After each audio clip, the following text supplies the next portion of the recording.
এইদিকে কি আপনাদের? এই এরিয়া তো আপনাদের মধ্যে পড়ে না। আরে ভাই, ভয় পাওয়ার কিচ্ছু নাই। এরিয়া দখল করতে আসিনি। এরিয়া আপনার, ধান্দা আমার। Let's talk business. এই এরিয়াতে ধান্দা করতে হইলে নিজেরে প্রুফ করা লাগে ব্রাদার। চলেন খেলি। এত চাপ নিতে পারবি? এটা সমুদ্রের তলা, শুধু চারিদিকে পানি। ওই দেখ দেখ, ওরা করতে আইছে ধান্দা, দুইটা নতুন আমদানি। আমার হোমিজ আমার সাথে। দেখ, আমি তোর পথের কাটা।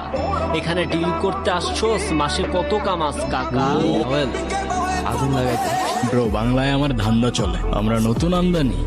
ভাই চোখ খুলা দেখ, আমরা সলিড খানদানি। এতে কোন ঘাটের মাল, তুই কোন ঘাটের পানি? আমার এক শটেই খাতাম, তোরে পরাবো জামদানি। তোর হোমিজ আমার পাংখা, আমার গানে নেয় ফিল। ব্রো মাইন্ড করিস না, নে ক্যান্ডি খাচ্ছিল।